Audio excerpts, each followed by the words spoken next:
Bonjour à toutes et à tous. Eh bien, je suis très content aujourd'hui de vous retrouver pour continuer ensemble notre petit périple destination la Martinique. Nous étions partis à la découverte dans le dernier épisode des Anses d'Arlet. Ce que je vous propose aujourd'hui, vu que nous nous étions arrêtés à l'Anse du Four, eh bien, ça ne sera pas un vlog, mais un tuto de site de plongée, le premier en Martinique.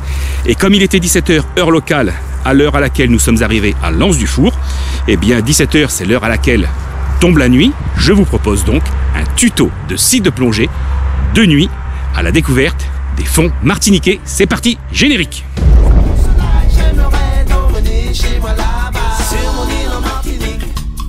Il y a du soleil et des plages magnifiques. Sur mon île en Martinique, on se laisse vivre au rythme des tropiques. Sur mon île en Martinique, les filles sont belles, elles sont volcaniques. Sur mon île en Martinique, on boit du rhum qui nous rend léthargiques, ouais.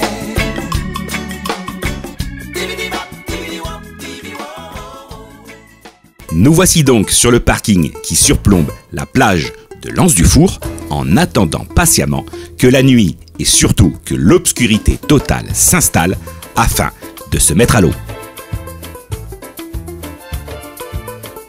L'Anse du Four, non loin du Cap Salomon, est un spot très réputé pour la plongée du bord et le snorkeling.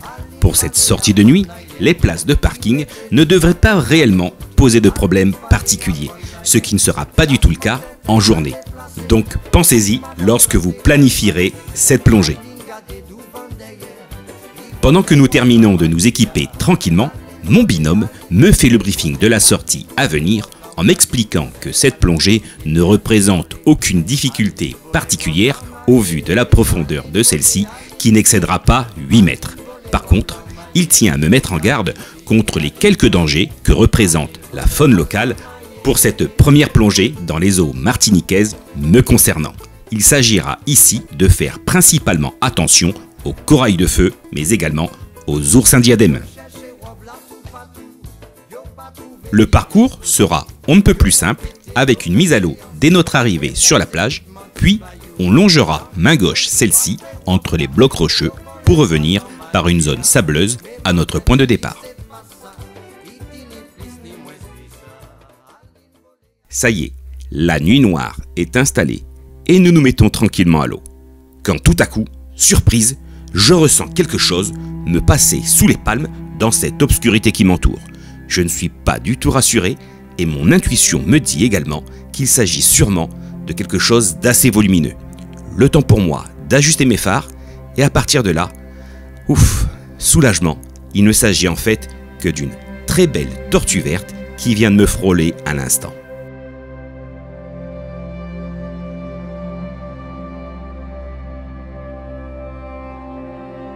Ma première impression à chaud des fonds martiniquais n'est pas très positive. L'eau est très chargée en zooplancton, ce qui dégrade très fortement la visibilité. Ensuite, je m'attendais à un peu plus de concrétionnement corallien et de faune fixée. Là, au contraire, j'ai l'impression de plonger dans le lit d'une rivière en observant ces gros galets qui m'entourent. Cette mauvaise impression va très vite s'estomper et laisser tout doucement place à la magie des lieux.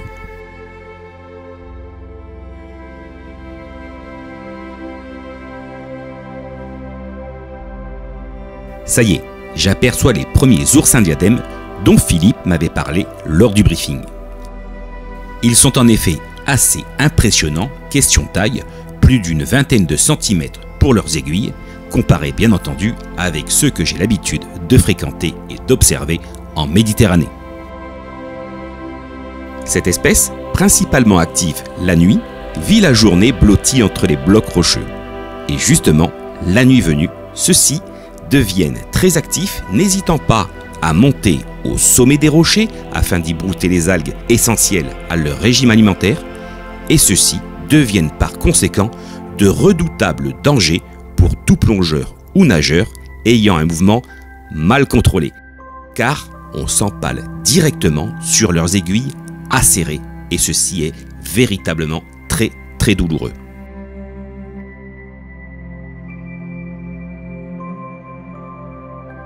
Un autre élément qui m'a de suite sauté aux yeux, c'est cette profusion de gorgonocéphales. Ce soir, ils sont vraiment à la fête car ils sont tous de sortie.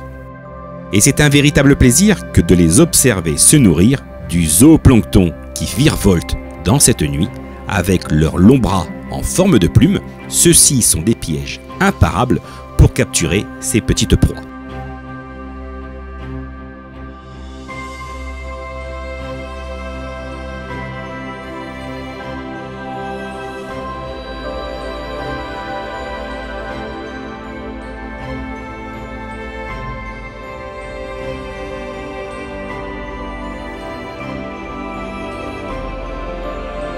Nous continuons l'exploration vers une zone rocheuse et ici la vie explose sous toutes ses formes, autant en faune qu'en flore, avec des formes toujours les plus extravagantes. J'en ai énormément de mal à me concentrer sur les sujets tellement le choix s'offre à moi. Philippe me montre ici à quoi ressemble le fameux corail de feu. C'est cette concrétion calcaire de couleur verdâtre qui est très urticante en cas de contact avec la peau et qui occasionne bien entendu de terribles brûlures. Ici, d'ailleurs, je vous mets une photo d'illustration afin de voir le type de plaie qu'elle vous occasionne.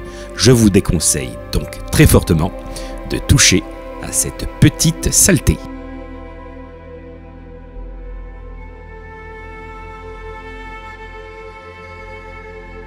Ces formes étranges, assez imposantes, on dirait tout droit sorties d'un film de science-fiction, sont en fait des éponges barriques, en référence probablement au tonneau de Rome que transportaient justement les pirates des Caraïbes.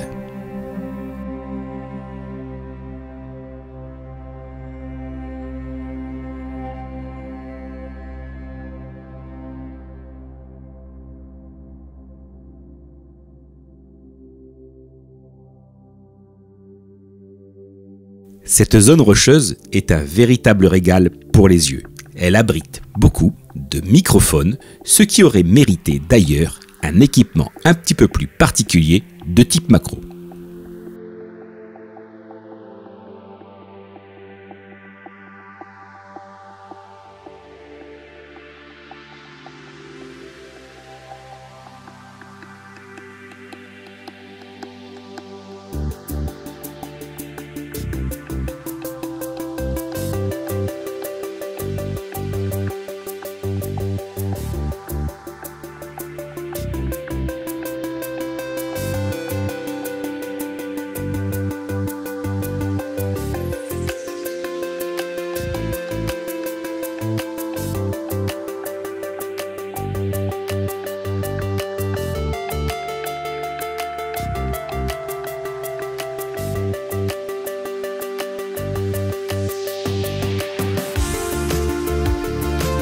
Les murènes sont ici assez abondantes et arborent des livrées fort sympathiques.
autonomie en air étant arrivée à la moitié, nous allons tout doucement quitter cette zone rocheuse et amorcer notre retour, enfin vers la zone sableuse.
Cette très belle plongée de nuit touche à sa fin.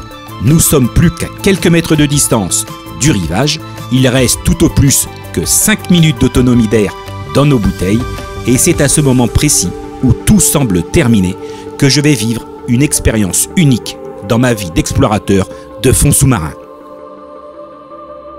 Attiré par la lueur de nos phares, un énorme banc de petits poissons composé de plusieurs milliers d'individus au bas mot se joint à nous et interagit aux stimuli de nos lampes, partant ainsi dans un ballet féerique digne d'un des plus beaux bouquets finals de feux d'artifice. Je vous laisse en compagnie de ces images carrément hypnotisantes pour les dernières minutes de ce film.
Nous voici arrivés à la fin de cette vidéo. J'espère qu'elle vous a plu. J'espère que les fonds sous-marins martiniquais vous auront enthousiasmé autant que moi.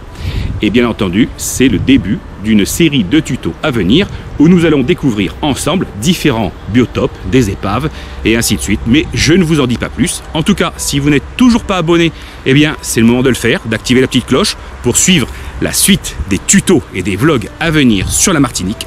En attendant cela, je vous souhaite à toutes et à tous bonne plongée, bonne balade et bonne découverte et à bientôt pour la suite.